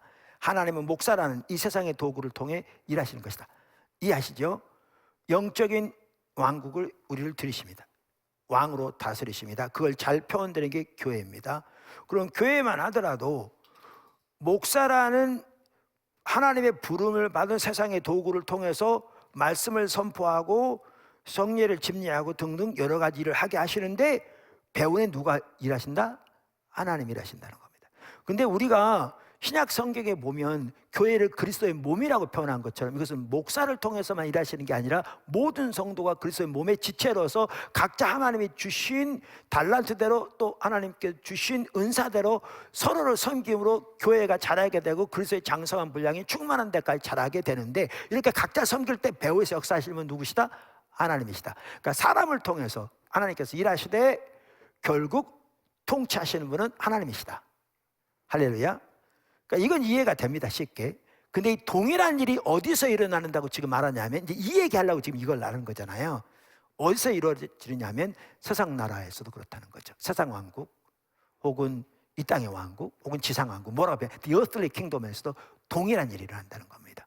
동일한 일. 다시 말하면 하나님이 통치하신다는 거죠. 여기서 하나님 통치하신다. 신에드워드 박사 이렇게 얘기합니다. 하나님이 영적인 왕국에서 도구를 통해 일하시는 것처럼 이 땅의 왕국에서도 도구를 통해 일하신다고 종교개혁자들은 생각했다. 하나님이 창조 세계에 마련해 놓으신 자연 법칙을 통해 일하신다. 하나님은 당신의 도덕률을 통해 국가를 다스리시는데 하나님을 알지 못하는 사람들도 도구로 사용하신다. 소위 말하는 세속사에서도 소명이라는 수단을 통해 하나님은 일하신다. 즉 하나님은 가정, 일터, 조직사회를 만들어 인간이 하나님의 거대한 계획 속에서 특정한 역할을 감당하도록 하신다. 하나님이 통치하시고 다스리시다는 거죠. 그래서 하나님의 목적이 일의 소명을 통해서 이루어지도록 하나님이 그걸 통해 일하시고 안 믿는 사람을 통해서 일하신다는 거죠. 제가 보기에는요, 아까 말한 대로 마르틴 루터의 두 개의 왕국을 하나님이 통치하신다, 거기가 토마스 아퀴나스를 반박하기 위해서 같아요. 제가 보기에는. 아까 토마스 아퀴나스 다시 한번 보여주실래요? 거기 보여주시면, 아까 토마스 아퀴나스는 상층, 하층 두 구조로 나눴습니다. 그래서 하나님이 통치하시는 상층부, 근데 거기에서 하나님이 통치하신 걸로 되어 있는 거죠. 거긴 하나님의 은혜가 함께하고 특별 은총이 거기 주어져서 거기에서 하나님의 계시가 기준이고, 그래서 하나님을 만나고 거기에 교제도 이루어지고 되는데, 저기에서 문제가 뭡니까? 하층부는 하나님의 통치가 있지 않습니다. 하층부는 이게 상하층으로 나눠서, 그래서 자연을 또 이해하는데도 하나님의 은총이 필요하다고는 얘기했을지 몰라도 하층부는 뭐가 스스로 움직입니까? 자연 속에 내재된 그 법칙에 의해서, 아리스토텔레스의 아까 말한 철학처럼 여기에 모든 것이 다 내재되어 있는, 움직여지는, 그리고 그 법칙은 이성으로 발견하는, 그러니까 하나님이 전혀 자리가 없는 거죠. 그러니까 나중에 이 상층만 딱 드러내버리니까 자연주의신앙만 남는 거죠. 루터는 이걸 반박한 거죠. 그게 아니다. 하나님은 두 개의 왕국을 다 다스리시는데, 그러니까 상하층으로 놓은 게 아니라 내가 뭐 옆으로 놓은 것 같죠. 영적인 왕국뿐만 아니라 지상 왕국도 다스리신다. 그리고 지상 왕국에서도 하나님이 섭리를 통해 통치하시는데 각 영역에서 믿는 사람이건 안 믿는 사람이건 그들의 일의 소명을 통해 하나님의 목적을 이루어 가신다. 이렇게 나온 거죠. 저걸 정확하게 반박한 거죠. 그래서 하나님이 두 영역을 다 통치하신다고 지금 이렇게 말한 겁니다. 자, 그런데 하나님께서 이렇게 어떻게 이 세상 왕국 혹은 뭐 이 땅의 왕국, 그렇게 루터의 표현을 든다면 이 왕국에서도 일의 소명을 통해 다스리신가 하는 것을 가장 잘 보여주는 구절 중에 하나가 오늘 본문입니다, 사실. 그래서 오늘 본문을 택한 겁니다. 다시 한번 보실래요? 오늘 본문이 그걸 명확하게 보여줍니다. 이 본문은요, 정치 권력에 대해서 말하는, 그러니까 정치 권력, 국가 권력에 대해서 말하는, 정치 권력이 아니라 국가 권력에 대해서 말하는 구절입니다. 로마 13장 대표적인 구절 중에 하나죠. 다시 한번 보시죠, 자세히. 아까 처음 보실 때 여러분 그걸 이제 염두에 안 두고 보셨으니까. 자, 1절. 각 사람은 위에 있는 권세들에게 복종하라. 권세는 하나님으로부터 나지 않음이 없나니 모든 권세는 다 하나님께서 정하신 바라. 아주 중요한 말이 나옵니다. 세상에 있는 모든 권세는 하나님께로부터 나왔다는 겁니다. 엄청난 내용인 거죠. 엄청난 내용인 거죠.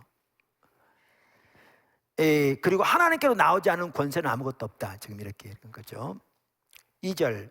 그러므로 권세를 거스르는 자는 하나님의 명을 거스름이니 거스르는 자들은 심판을 자취하리라.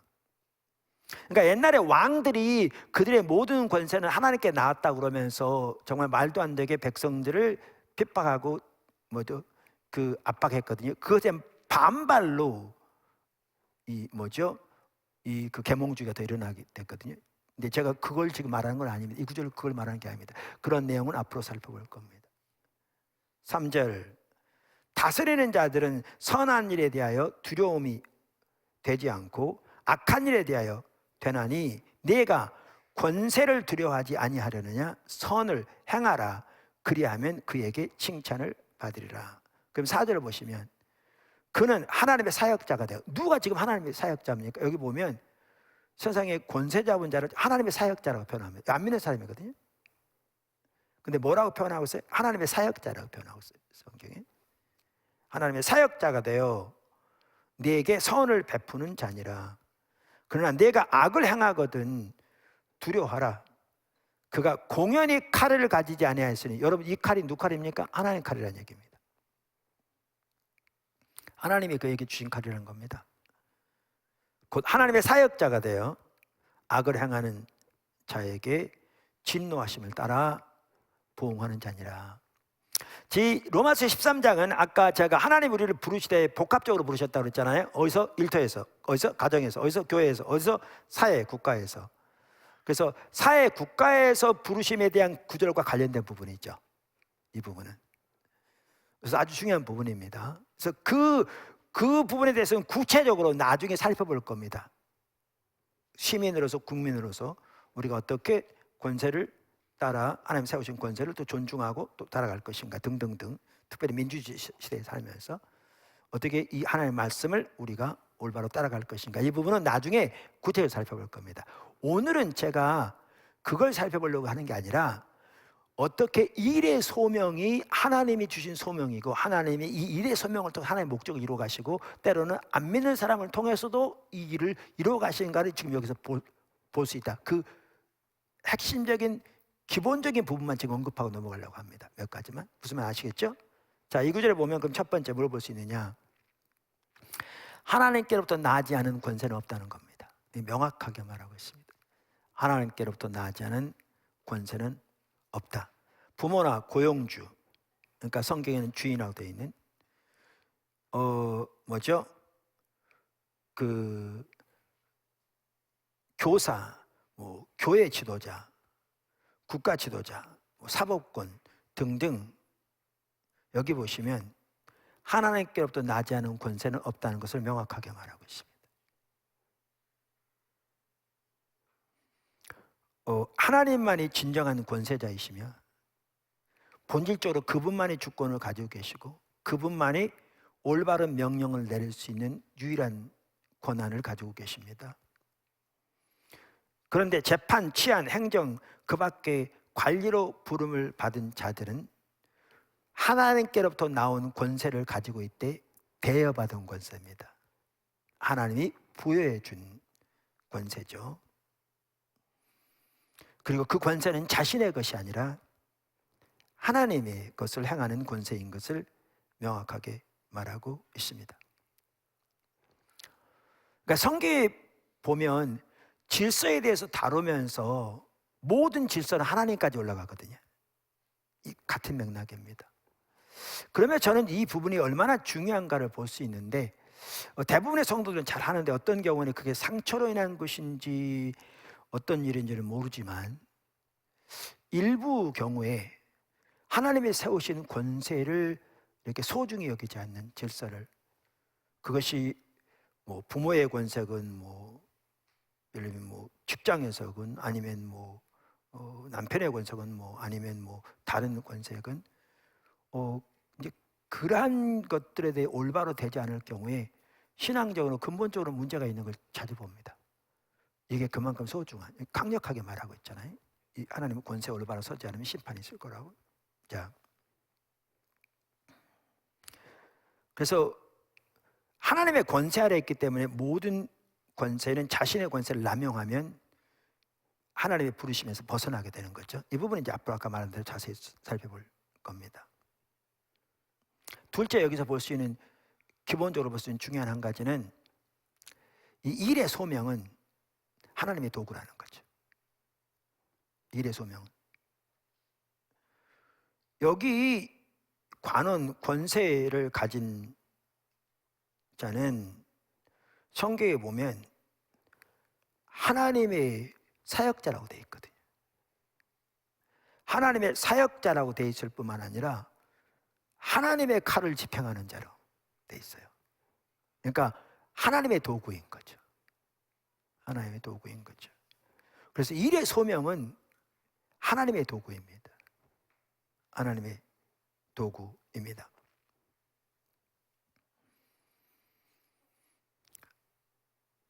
그래서 성경을 보면 그들은 악을 행하는 자에게 진노하심을 위하여 보응하는 자인 거죠. 즉 하나님은 살인범, 강간범, 수많은 범죄자들을 경찰관, 재판관, 배심원, 교도관, 심지어 사형 집행관과 같은 인간의 소명의 도구를 통해 처벌하시는 거죠. 하나님의 도구. 셋째, 여기에 볼 수 있는 기본적인 거, 하나님의 어떤 소명 안에서 허용되는 것이 다른 소명 안에서는 허용되지 않을 수 있습니다. 그러니까 그 일의 소명마다 하나님이 주신 권한이 다를 수 있다는 거죠. 그러니까 어떤 일의 소명 안에서는 허용되는 일이 다른 일의 소명 안에서는 허용되지 않을 수 있다는 겁니다. 아주 좋은 예가 오늘 이 본문인데요, 13장 전에 12장에 어떤 일이 있냐면 이런 내용이 있습니다. 12장에 보면 17절부터 보시면 21절까지, 아무에게도 악을 악으로 갚지 말고 모든 사람 앞에 선을 도모하라. 할 수 있거든 너희로서는 모든 사람과 더불어 화목하라.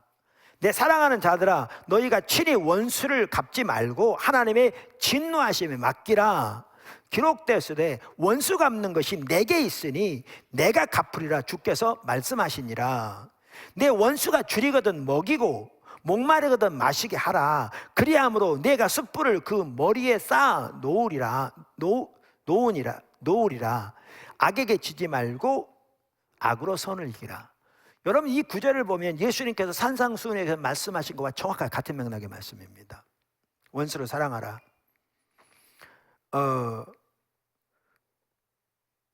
그런데 문제는 이겁니다. 이렇게 원수를 사랑하고 원수를 스스로 갚지 말라. 원수 갚는 것은 내게 있으니 그걸 내게 맡기라. 그런 거죠.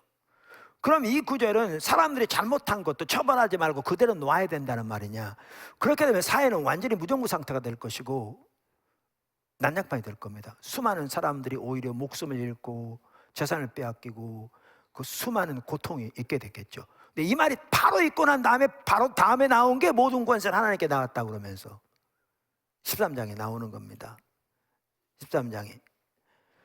그러면서 여기 보면 그러면 특별히 13장 4절에 보면 그는 하나님의 사역자가 돼요. 지금 이 권세, 하나님 부여하신 권세를 가진 자를 말하면 사역자가 돼요. 하나님의 도구가 돼요. 내게 선을 베푸는 자리야. 그러면서 그러나 내가 악을 행하거든 두려워하라. 그가 공연히 칼을 가지지 아니하였으며 곧 하나님의 사역자가 되어 악을 행하는 자에게 진노하심을 따라 보응하는 자니라. 완전히 다른 얘기인 거죠. 그러니까 우리 각자에게는 원수를 우리 스스로 갚을 수 있는 그 권한이 없는 거죠. 일의 소명. 그러니까 우리는 용서하라고 말하고 있고, 우리 성경 전체적으로 보면 원수 갚는 하나님께 맡기라고 말하고 있죠. 근데 악을 행하는 자들을 처벌되지 않도록 무조건 풀어놓는 게 하나님의 뜻을 전혀 아닌 거죠. 그들을 심판하는 것은 하나님이 그 권세를 가진 자들에게 주는 거죠. 그 일에 소명해 준 거죠. 그 개인에게 준 게 아니라 그 일에 소명해 준 거죠. 일에 소명해. 무슨 말 아시겠어요? 여기 보면 경찰, 검찰, 재판 다 포함될 텐데 이 소명에 이거를 심판하실 하나님의 대리자로서 이 소명해 준 거죠. 근데 우리 각자에게는 이 일의 소명이 주는 권한이 우리에게 있지는 않죠. 매우 중요한 부분입니다. 이 두 개가 조화를 이루게 될 때에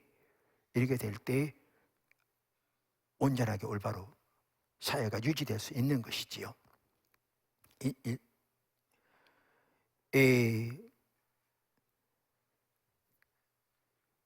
그래서 우리는 이 구절에서 아까도 말씀드린 대로 하나의 소명 안에서 허용되는 것이 다른 소명 안에서는 허용되지 않는다는 사실을 볼 수가 있습니다. 아멘. 네 번째 여기서 볼 수 있는 것은 하나님은 하나님을 모르는 사람을 통해서 일하신다는 거죠. 여기 죄송합니다. 로마서 10장만 하더라도 여기에 권세 잡은 자가 믿는 사람을 의미하지 않았거든요. 이 상황에서. 왜냐하면 진에도 베이스 박사만 하더라도 여기에 지금 언급되고 있는 로마 법에 대한 부분이라고 말하고 있거든요. 로마 법 뛰어난 법이었다고 합니다. 그래서 로마 법은 오늘날 근대 법 제도의 기초가 되기도 한 그런데 그들을 하나님의 사역자로 지금 표현하고 있는. 그래서 아까 처음 말씀드린 대로 두 왕국을 다스리시되 하나님은 이 The Earthly Kingdom에서도 각 영역에서 하나님이 다스리시되 일의 소명을 통해 다스리신다. 그 중에는 안 믿는 사람을 통해서도 하나님이 하나님의 목적을 이루어 가신다라는 거죠. 하나님의 목적을 이루어 가신다. 그러니까 우리가 쉽게 표현해서 하나님께서 우리에게 일용할 양식을 주시되 믿는 사람의 농부들을 통해서만 일용할 양식을 주시냐는 거죠. 그렇다면 수많은 인류는 굶어 죽어야 할 겁니다.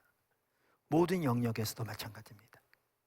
그래서 하나님은 이 세상 왕국에서도 왕으로 통치하시되 일의 소명을 통해서 각 분야에서 하나님의 목적을 이루어 가시되 하나님은 안 믿는 사람들을 통해서도 이루어 가신다. 우리가 이런 전체적인 이해를 갖게 될 때 지난번에 하나님께서 예를 들면 농사를 짓는 법을 가르치신다고 그럴 때 우리가 이미 살펴본 대로 하나님이 믿는 사람에게 가르치신 게 아니잖아요. 안 믿는 사람에게도 가르치신. 이렇게 전체적으로 볼 때 하나님이 세상을 주관하고 다스리신 하나님의 섭리도 볼 수 있고 우리가 안 믿는 사람에게 주어진 하나님의 진리도 소중하게 여길 수 있대. 그 진리를 이해하는 세상적인 왜곡된 세계관의 토대는 잘못된 것을 분별해 버릴 수 있는 이 하나하나, 그리고 그 안 믿는 사람을 통해서 하나님이 하나님 뜻을 이루어 가지는 그 소중한 것들을 귀하게 여기고 협조할 수 있는 이 모든 것들이 올바른 이해를 갖게 될 때 우리가 올바른 무장될 수 있는 것입니다. 우리 삶의 현장에서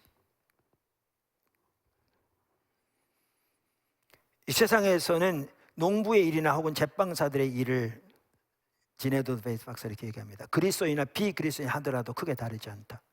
물론 우리 믿는 사람들은 이제 자세가 다른 거죠.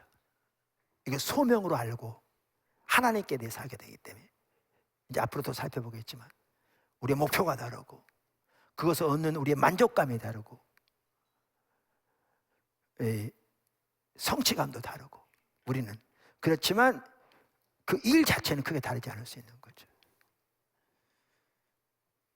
그러나 하나님 나라에 들어갈 때는 그리스도인이나 비그리스도인 차이는 커다란 문제가 또 영적 왕국에서는 믿는 자만 들어갈 수 있는 특별한 종. 농작물을 키우기 위한 하나님의 방법, 즉 생물학적, 화학적, 인간의 영양 섭취에 필요한 모든 것들을 주실 때는 모든 사람들에게 동일하게 주신다. 이미 살펴본 것처럼 하나님의 능력과 보살핌의 범위는 우리가 상상할 수 있는 것보다 훨씬 넓다. 그리고 그분은 그분의 모든 피조물들의 일에 우리가 상상할 수 있는 것보다 훨씬 더 친밀하고 세밀하게 관여하신다. 할렐루야. 고린도서 9장 10절 심는 자에게 씨와 먹을 양식을 주시는 이가 너희 심을 것을 주사 풍성하게 하시고 너희 의의 열매를 더하게 하시리니. 마가복음 5장 45절 이같이 한즉 하늘에 계신 너희 아버지 아들이 되리니 이는 하나님이 그 해를 악인과 선인에게 비추시며 비를 의로운 자와 불의한 자에게 내어 주심이니라. 결론입니다. 간단히 말씀드릴 텐데 우리가 이 이 사랑의 섬김을 같이 살펴본 이유가 뭐냐면, 처음 보았던 그 도표 한번 보여주실래요? 제가 언젠가 한번 잠시 말씀드린 대로 복음전도, 이게 이제 관계 중심 전도 생활화가 너무나 절실하게 필요합니다. 우리 모두가 삶에서 복음전도. 그 다음에 모든 성도들이 이제 양육하는, 예수님이 12제자를 가르쳤던 양육하는 훈련이 같이 가야 되는데, 이제 전반적인 일도 사역에서 이 세상을 향한 소명에서 또 더 나아가 이제 문화 명령을 할 수 있는 이 사랑의 섬김과 창조의 문화의 구속, 그 다음에 창조 세계의 돌봄인데, 문화의 구속만을 살펴보면 여기에는 문화를 구속하려면 전문적인 지식이 필수라고요. 각 방은 전문가가 돼야 되는 거죠.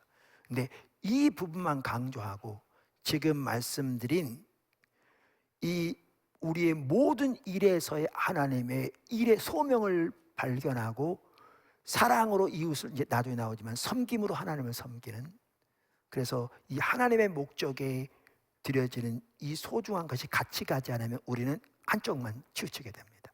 그거를 팀 켈러 목사님이 아주 잘 설명하고 있습니다. 그분의 일과 영성 책에서 제가 간단한 짤막한 두 단락을 읽어보겠습니다. 230쪽에 나온 얘기인데, 세계관 측면에서만 일을 보고, 이 말은 뭐냐면 문화의 구속을 말합니다. 왜냐하면 오늘날의 세계가 정말 이 세속적인 세계관으로 완전 우리의 문화를 잃어버린, 그래서 우리의 공적인 영역과 사적인 영역을 하나로 통일해서 통합적인 온전한 진리 토대 위에서 문화를 구속하는 게 저 핵심의 부분이잖아요. 이러려면 전문적인 지식이 필요한, 우리가 이미 살펴본 대로. 자, 그래서 세계관 측면에서만 일을 보고 하나님의 섭리와 사랑이라는 차원에서, 이게 이제 오늘 살펴본 이 부분입니다. 일의 소명, 하나님의 섭리와 관련된 차원에서 살필 줄 모른다면 은연중에 성경이 가르치는 일의 개념과 원리가 노동자 계층과는 별 상관이 없는 걸로 여기는 꼴이 된다.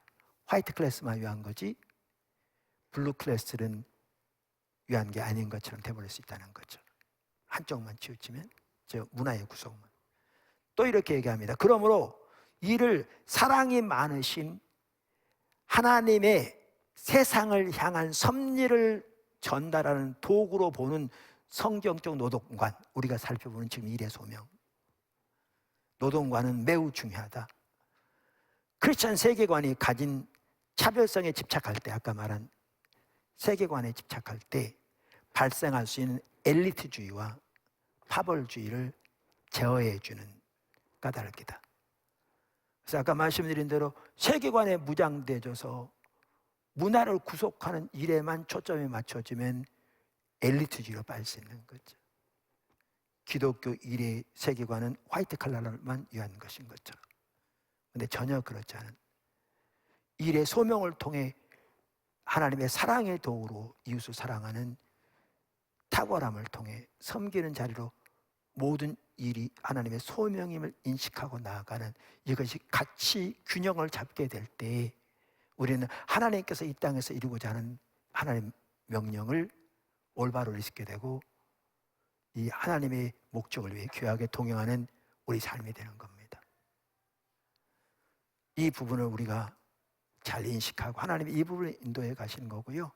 그래서 이 사랑의 섬김 부분에서 아까 말씀드린 대로 그 하나님의 섭리에 동참하는 일의 소명으로서의 하나님의 일을 몇 쪽이나 그걸 살펴보게 된다, 그 말이고, 그 부분을 이 책이 가장 잘 다루고 있다, 그 말입니다.